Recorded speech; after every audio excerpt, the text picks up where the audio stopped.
So my name is Allison Granberry, and I am a product of Chicago Public Schools. I am also a product of the higher educational system in Chicago. Attended Roosevelt University and Northwestern University, and Chicago is my home.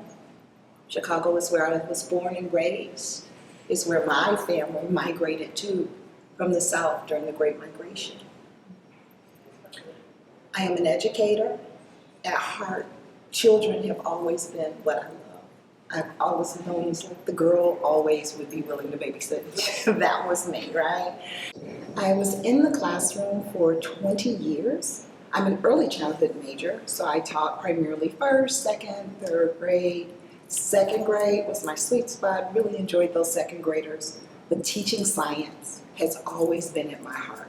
I was that like unicorn in the building, the teacher that would love to teach science, and everyone was like, let Granberry handle the science, which then brought me into central office, working with central office in several capacities, one as a professional development leader for many years, and then moving into central office and being a content specialist, science specifically.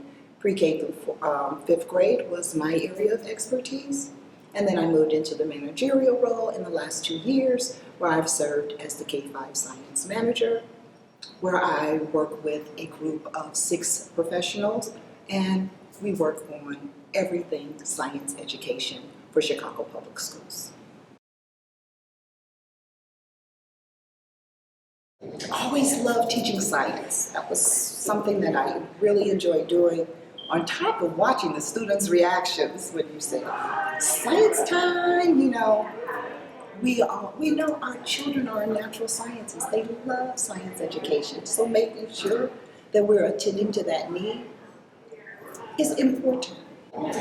Some of the things that stand out to me when I think about teaching science is my students that would come back. So I taught at the same school for my whole career. And I had the pleasure of seeing the kids grow up and come back to visit. And they would always talk about their experiences with science. Oh, I remember when we used to do the parachutes and we would drop them and we would go outside and we did the stop rockets, and their beautiful stories and remembering was one of my favorite parts.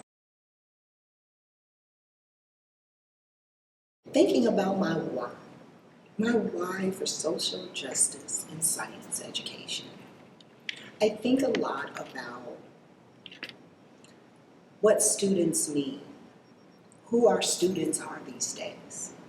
Our students are not the students of old. They're not the students of when I was young. These students come in with a lot of passion and a lot of understanding about the world that they live in. And they have ideas, and they would like to change, fix, and clean up some of the mess that we've so aptly developed here in this country. Our students being able to think about civic issues that affect the democracy that they live in, and understanding that a lot of these systems and structures were put in place for a few while disadvantaging the many. So I think about the why. Why should we work and think about social justice and science education? I think about those students understanding deeply the past. To understand that past, to pull it into the current state where we are right now, and be able to envision a brighter future. Mother Gaia is crying out. This beautiful planet that we are fortunate to live in, how are we living in this planet? What do we need to do so that this next generation lives in tandem with the earth and nature and not lords over it? Understanding that what affects one affects us all, because simply stated, we are one.